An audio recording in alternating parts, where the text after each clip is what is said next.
다음은 benign prostatic hyperplasia. 무슨 뜻이냐면 여기 계신 어르신들 대부분 이거 피해가지 못할 겁니다. 예, 아시죠? 저 고개 끄덕끄덕거리시는데 예, 전립선입니다. 전립선 비대증입니다. WHO 세계보건기구가 이렇게 얘기합니다. 30대는 30%의 발병률이, 그러면 70은 70%. 이 정도의 흔히 발생할 수 있는 거예요. 숨기거나 부끄러운 질병은 전혀 아닙니다. 이 기관은 여성에게는 없고 남성에게만 있습니다.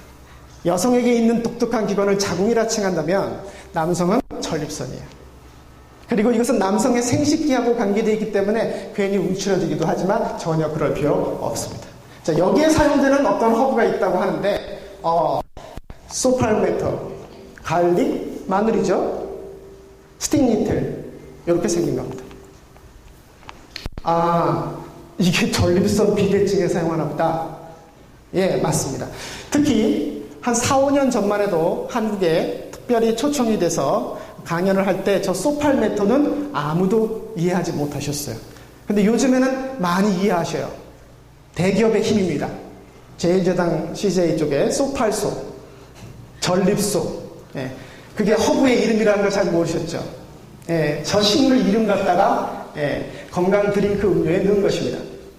소팔메토라고 하는 허브는 이 열매를 사용하고 메일 토닉 기능이 있어서 남성의 생식 기능을 잡아줍니다. 또 한 가지는 안티프라스타틱, 전립선의 염증이나 이상의 문제가 있을 때 잡아주는, 균형을 잡아주는 역할을 가지고 있어요.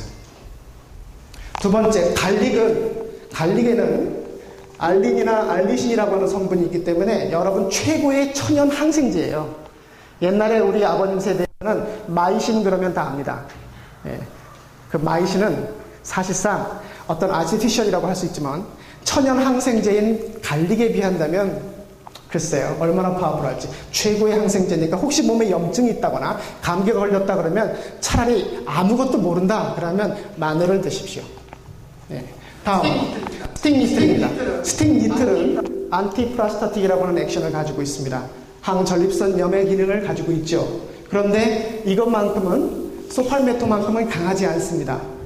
그러나 소팔메토가 비싸기 때문에 여러분들이 원가를 생각해서 의료보험 비용을 생각한다면 이쪽이 낫지 않겠습니까? 그리고 스틱니틀은 서큘레이터 스티뮬런트죠. 혈액순환을 촉진하고 얼터네이티브, 피를 맑게 해준다라는 얘기입니다.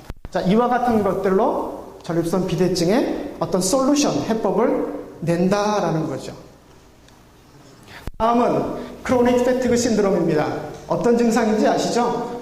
북극곰이 이렇게 늘어져 있어요. 이유를 알 수 없습니다. 원인을 알 수 없어요. 만성 피로 증후군이라는 것입니다. 네. 저 상태입니다. 귀차니즘, 아무것도 하고 싶지 않고 손가락 하나 까딱하고 싶지 않습니다. 근데 저러한 상태가 일주일에 하루 이틀 상당 괜찮습니다. 회복이 되니까. 근데 3개월, 6개월 저 상태로 가는 겁니다. 저렇게 되면 병이라 칭하고 원인은 알 수 없으나 결론은 항상 저렇게 나온다. 그래서 신드롬, 증후군이라고 하는 겁니다.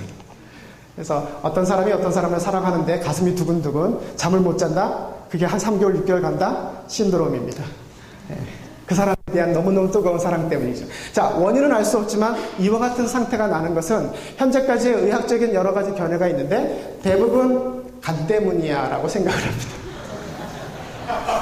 그죠? 요즘 바뀌었죠? 자, 다른 환자들에 대한 케이스는 제껴두고요. 여기에도 또 허브라는 게 나오네요. 이름을 볼까요? 밀크 시즌, 리코라이스, 요 감초, 페퍼민트, 드디어 하는 거 나왔습니다. 예. 요거 4,500원입니다. 예. 예. 로즈메리, 요거 4,500원입니다. 예. 덴다라이언, 민들레입니다. 세인존 월트, 여러분들은 쉽게 접하진 않지만 성 요한의 풀이다라고 하는 겁니다. 이게 아주 파워풀한 메디컬 허브인데. 다음 레몬밤. 레몬밤은 뭔가 레몬 향기가 나는 그런 건가? 예, 맞습니다. 예, 여러분들이 흔히 특히 여기 세대자에 이제 이해하는 것이 지금 표정이 달라지시는데 나이 드신 분들은 조금 젊으신 분들은 레몬밤 이렇게 되는 거죠. 이게 허브의 이름으로는 많이 알려져 있는 것들이에요. 자, 세 가지를 한번 볼까요? 밀크 시즐입니다. 밀크 시즐은 저 위에 길게 무슨 양리작용이 써 있죠? 헤파토 무슨 프로텍티브. 예. 간의 세포를 도와주죠. 보호해주는 것이죠. 그 밑에 거는 죽어가거나 손상된 간세포의 회생을 도와주는 아주 뛰어난 허브입니다. 불멸의 명약이죠. 왜 밀크가 붙었냐 하면 저 이파리를 보시면요. 누가 우유를 엎지른 것처럼 허연색이 있어요. 그래서 밀크 시즐이라고 그러는 거거든요. 다음, 리코라이스는 여러분들 잘 아시는지 감초이고요. 로즈메리는 요즘 여성분들 뭐 디톡스 하시잖아요. 예, 30만원, 40만원짜리 디톡스 하실 수 있지요. 예.